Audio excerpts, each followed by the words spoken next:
लिए भारत के सबसे लोकप्रिय मुख्यमंत्री कर्मयोगी योगी आदित्यनाथ जी हमारे इस दरबार हाल में विराजमान हैं। मैं आप सबसे अनुरोध करूंगा कि जयकारे के राई उनका स्वागत करने के लिए, उनको जी आयु कहने के लिए दोनों हाथ उठाकर आप सब जयकारे का जवाब दीजिए। बोले सो निहाल।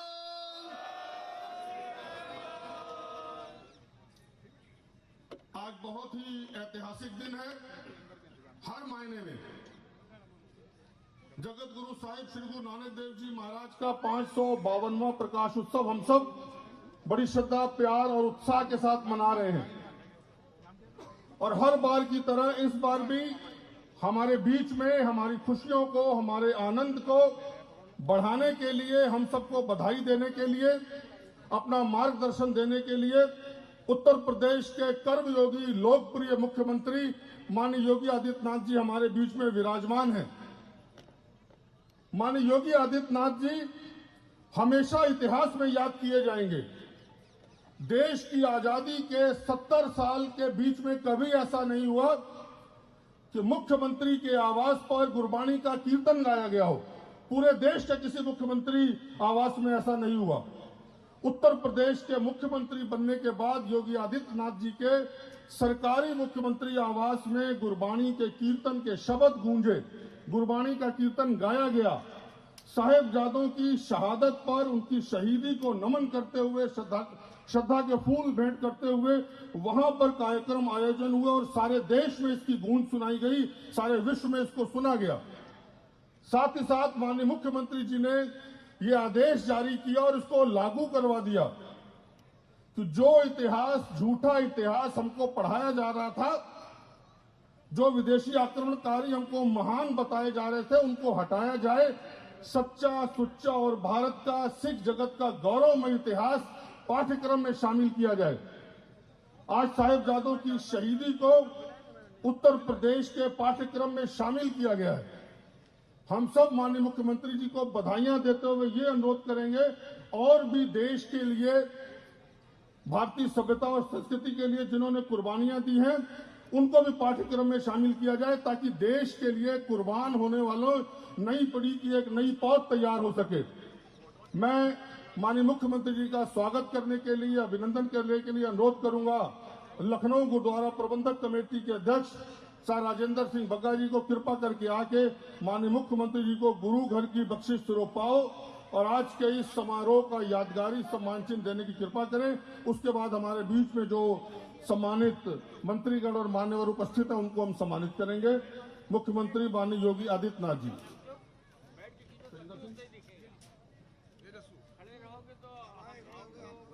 आप सब जयकारे के साथ अभिनंदन करें।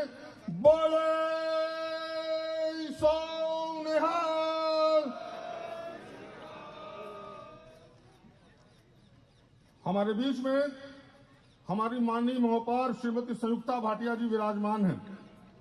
मैं अनुरोध करूंगा बग्गा साहब के उनको स्वागत करने की कृपा करें।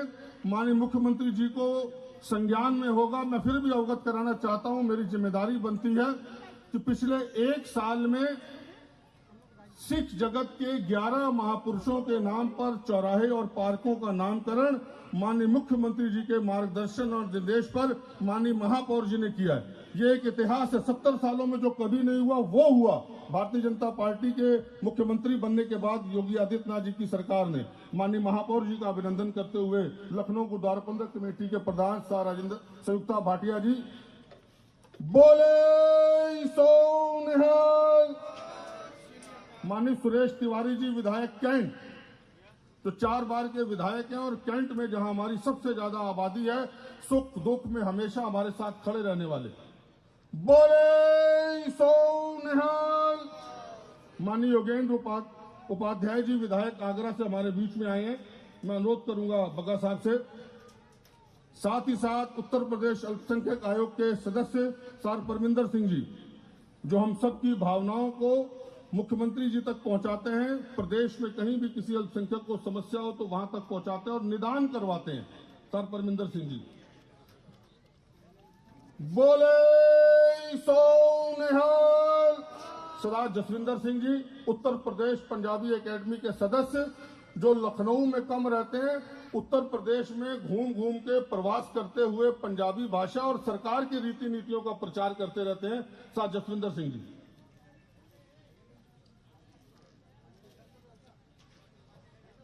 अब मैं अनुरोध करूंगा सरदार राजेंद्र सिंह बग्गा, प्रधान लखनऊ गुरुद्वारा प्रबंधक कमेटी, कृपा करके आके माननीय मुख्यमंत्री जी का, माननीय महापौर जी का और विधायकगणों का स्वागत करने की कृपालता करें। सरदार राजेंद्र सिंह बग्गा जी।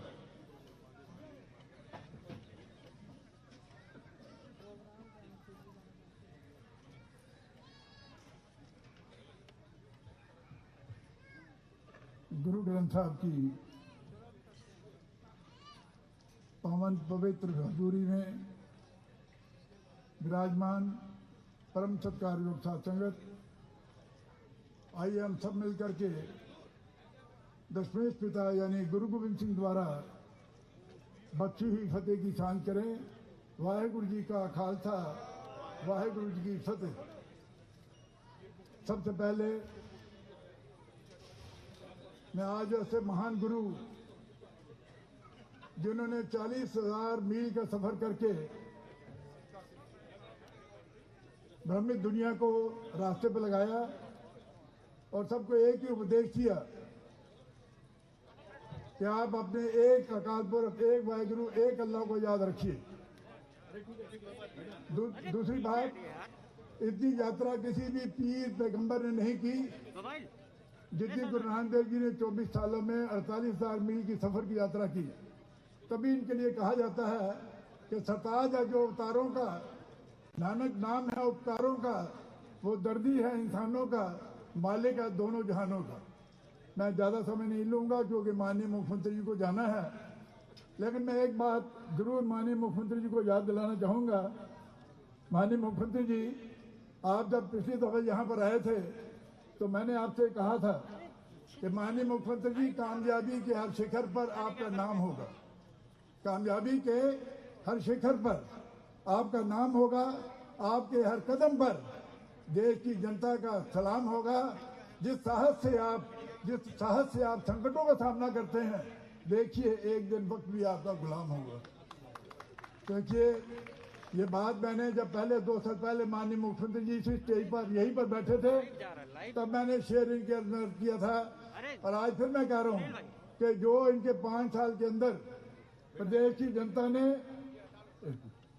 जनता ने ये भय मुक्त समाज देखा है, न्याय युक्त समाज देखा है, ये केवल हमारे माननीय मुख्यमंत्री जी का है। मेरी भी आज 80 साल की उम्र हो चुकी है। मैं इतने जाने गुरुपुर मना चुका हूँ, 27 साल से मैं अध्यक्षता कर रहा हूँ, लेकिन आज तक मैं गुरु महाराज की हजूरी में कह रहा हूँ, माननीय मुख्यमंत्री जी, आप जैसा मुख्यमंत्री ना हमने देखा है, शायद पता नहीं मेरी कितनी आयु है, ना मुझे को देखने को मिलेगा। मैं इसलिए फिर कहता हूँ कि आपने हमारा वो बात जो मैंने कही थी अक्षरशः सही हुई कि कामयाबी के हर शिखर पर आपका नाम होगा। ये बात ये बात मैंने इसी जगह पर कही थी, और मैंने कहा था आपसे कि देखिए एक दिन वक्त भी आपका गुलाम होगा। आज जैसे कि हमारे मीर जी बता रहे थे, देश नहीं प्रदेश नहीं पूरी दुनिया योगी आदित्यनाथ जी के नाम को जानती है। जिस तरीके से इन्होंने शासन प्रशासन को गति दी है वो वाकई में बहुत सराहनीय है। मैं ज़्यादा कुछ नहीं बोलूँगा क्योंकि माननीय मुख्यमंत्री जी गुरु नानक देव जी के बारे में जो बोलते हैं, ज्ञान तो मुझे भी है, लेकिन जो इनका प्रेजेंटेशन है, जो उसको पेश करने का तरीका माननीय मुख्यमंत्री जी का है, शायद मैंने 27 साल की अध्यक्षता में भी मैं नहीं सीख सका। तो मैं इन शब्दों के साथ में अपनी वाणी को विराम देता हूँ।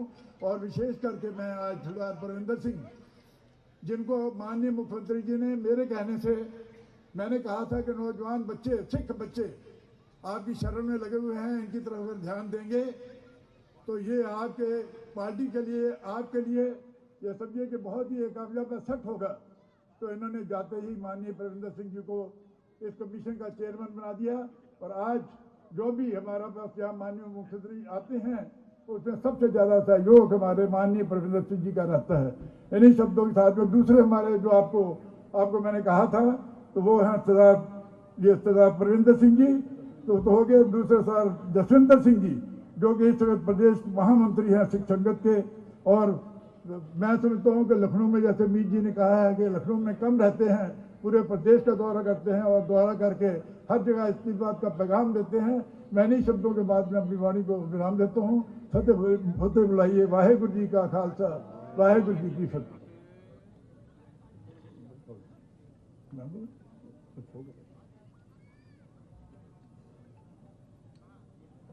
अब मैं अनुरोध करूंगा 1 मिनट के लिए माननीय मुख्यमंत्री जी का स्वागत करने के साथ परमिंदर सिंह, सदस्य उत्तर प्रदेश अल्पसंख्यक आयोग।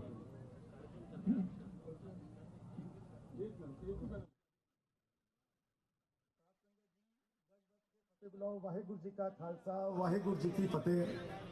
माननीय मुख्यमंत्री जी ने मुझे बताया है समय का बहुत अभाव है, सिर्फ एक विनती करूंगा और साथ संगत जी ईमानदारी से गुरु ग्रंथ साहब महाराज को हाजिर नाजिर जान के कहूंगा कि माननीय मुख्यमंत्री जी आप योगी आदित्यनाथ नहीं है, आप सरदार योगी आदित्यनाथ सिंह हैं, जिन्होंने आज सिख समाज का उत्तर प्रदेश में जो मान बढ़ाया है, मुझ कार्यकर्ता का जो मान बढ़ाया है, मेरे पास शब्द नहीं है। इन कृषि कानून को वापस लेने के लिए जिस प्रकार से आपने माननीय प्रधानमंत्री जी से वार्ता की थी, मुझे पल पल की जानकारी, जिस प्रकार से आपके अथक प्रयास थे, लखीमपुर हिंसा पे जिस प्रकार से आपने हम लोग को न्याय दिलाने का कार्य किया था, मेरे पास कोई शब्द नहीं है। मैं सिर्फ आपको हृदय की गहराइयों से धन्यवाद देते हुए अपनी वाणी को विराम देता हूं। वाहेगुरु जी का खालसा, वाहेगुरु जी की फतेह।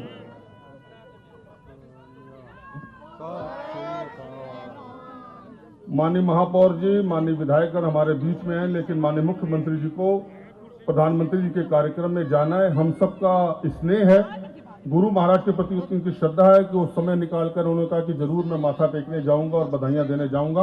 अब मैं आप सबके बीच से हटते हुए अनुरोध करूंगा उत्तर प्रदेश के कर्मठ, लोकप्रिय और कर्मयोगी मुख्यमंत्री माननीय योगी आदित्यनाथ जी से कृपा करके मंच पर आकर हम सबको बधाइयां और मार्गदर्शन देने की कृपालता करें। आप सब जयकारे के साथ उनका स्वागत करें। बोले सो निहाल।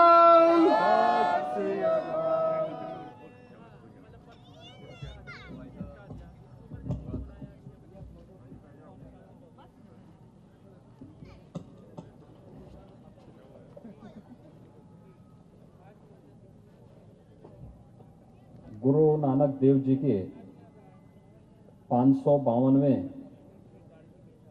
पावन प्रकाश पर्व के आज के इस आयोजन में गुरुद्वारा प्रबंध कमेटी के प्रधान सरदार राजेंद्र सिंह बग्गा जी,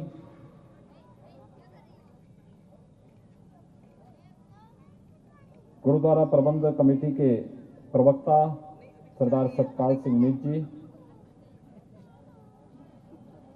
लखनऊ की महापौर श्रीमती संयुक्ता भाटिया जी,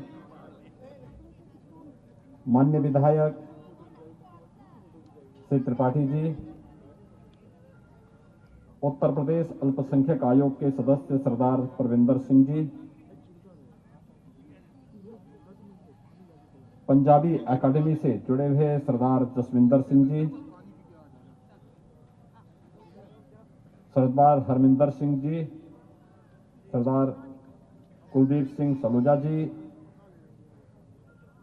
और आज के इस कार्यक्रम में उपस्थित सभी भाइयों बहनों, पावन प्रकाश पर्व पर मैं प्रदेश सरकार की ओर से आप सबको हृदय से अभिनंदन करते हुए कोटि कोटि बधाई देता हूं। आप सबके प्रति मैं अपनी शुभकामनाएं व्यक्त करता हूं। हम लोगों ने 2 वर्ष पहले जगत गुरु के रूप में विख्यात गुरु नानक देव जी के 550वें प्रकाश पर्व को बड़े हर्षोल्लास के साथ मनाया था और आज 552वें प्रकाश पर्व पर फिर एक बार हम लोगों को गुरु कृपा से यहां पर एकत्र होने का सौभाग्य प्राप्त हो रहा है। हम सब जानते हैं गुरु नानक देव जी अपनी साधना और अपनी सिद्धि से भक्ति की पराकाष्ठा पर पहुंचे हुए थे। सिख परंपरा के भक्ति से प्रारंभ यह ज्योतिपुंज अंततः गुरु गोविंद सिंह जी महाराज में शक्ति के तेज पुंज के रूप में भारत के उद्धारक के रूप में सदैव स्मरण किए जाते हैं। सिख गुरुओं की परंपरा और अलग अलग कालखंड में सिखों से जुड़े हुए, इस परंपरा से जुड़े हुए, चाहे वह गुरु गोविंद सिंह जी महाराज के साहबजादे रहे हों, चाहे वह सिख राजाओं का इतिहास हो, सिख क्रांतिकारियों का इतिहास हो, इसके बगैर भारत का इतिहास ही अधूरा है। इसलिए यह पर्व केवल और केवल हम सिख समुदाय तक सीमित न रख करके संपूर्ण भारत के पर्व के रूप में इस प्रकार के आयोजनों को हमें मनाना चाहिए।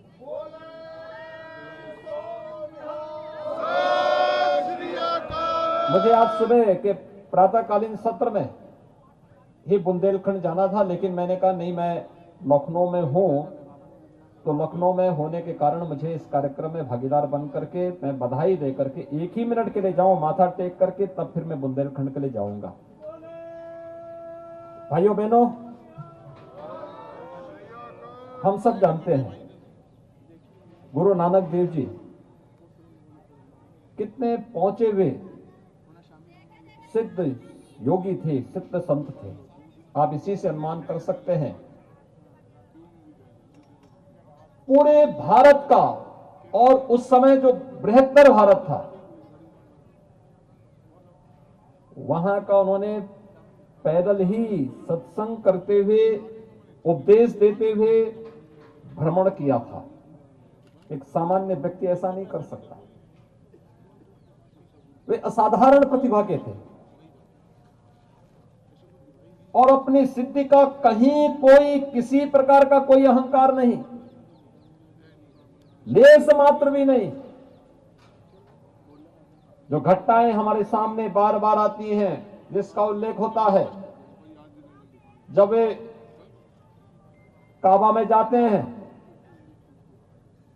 और वहां उनको कहा जाता, वहां का मौलवी इनसे कहता है कि पैर आपने काबा की तरफ, मक्का में जाके काबा की तरफ पैर क्यों किया है? तो कहते हैं भी मेरा पैर उधर कर लो जहां पर ईश्वर न हो। और पैर दूसरी तरफ करता तो पता लगता उधर ही काबा दिखाई देने लगता है। ये कोई सामान्य मनुष्य में इस प्रकार के गुण नहीं होते। दिव्य गुण, दिव्य विभूतियों से परिपूर्ण गुरु नानक देव जी जैसे संती थे, जिन्होंने उस कालखंड में बाबर जैसे आक्रांता को जाबर कहने का साहस किया था और कहा था कि तुम्हारा यह कृत्य धर्म विरोधी है, मानवता विरोधी है। और उसके सामने कहने का साहस अगर किसी ने किया था उस कालखंड में, गुरु नानक देव जी महाराज ने किया था। भाइयों बहनों, हम सबको सिख गुरुओं के इस महान तप, साधना, उनकी सिद्धि और उनके जो चमत्कार थे, इन सब के साथ साथ देश धर्म के लिए किए गए उनके योगदान को हमेशा स्मरण करके हुए सदैव उससे प्रेरणा प्राप्त करनी चाहिए, क्योंकि उनकी प्रेरणा ही हमें आगे बढ़ने के लिए निरंतर प्रेरित करेगी। और आज के इस अवसर पर जब हम लोग 552वें प्रकाश पर्व पर यहां पर एकत्र हैं, कितना सुखद संजोग है। आज प्रातः काल आपने देखा होगा 8 बजे इस देश के यशस्वी प्रधानमंत्री जी ने पूरे देश को संबोधित करते हुए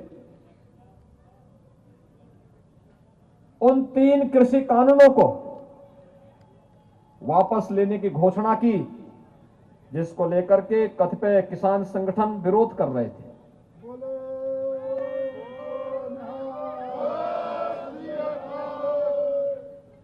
ये कृषि कानून चाहे जैसे भी रहे हो, लेकिन अगर कहीं से आवाज निकली है तो लोकतंत्र में उस आवाज को हम अनसुनी नहीं कर सकते। ये हमारी कमी थी कि हम लोगों ने सही चीज समय पर उन लोगों तक पहुंचाने में कोताही बरती होगी, लेकिन जब कहीं से आवाज उठी है तो उसकी भी सुनवाई होना और फिर आपसी समन्वय से, बातचीत से, संवाद से हम इन समस्याओं का समाधान करेंगे। लोकतंत्र की सबसे बड़ी ताकत होती है और इस ताकत का इस्तेमाल करते हुए प्रधानमंत्री जी ने तीनों कानून को वापस लिया है। आज इस बात के लिए प्रधानमंत्री मोदी जी का हृदय से अभिनंदन करना चाहिए, उनका स्वागत किया जाना चाहिए। इस कार्य का स्वागत होना चाहिए कि हम इन समस्याओं का समाधान संवाद से करेंगे और उस कार्यक्रम को भी आज किया है। गुरु परंपरा के प्रति, गुरु नानक देव जी के प्रति यह हम सबकी एक सच्ची श्रद्धा का एक प्रमाण है। मैं एक बार फिर से आज के इस प्रकाश पर्व पर आप सभी भाइयों को, सभी बहनों को प्रदेश सरकार की ओर से हृदय से बधाई देता हूं, अपनी शुभकामनाएं देता हूं और विश्वास व्यक्त करता हूं कि सिख गुरुओं के त्याग और बलिदान से हम सब सदैव प्रेरणा प्राप्त करके अपने देश और अपने धर्म के लिए सदैव कार्य करते रहेंगे। आप सबके प्रति मेरी शुभकामनाएं। धन्यवाद। जय Hind. Subscribe to our channel by clicking the subscribe button. Click the bell button and enjoy the latest uploads from our channel.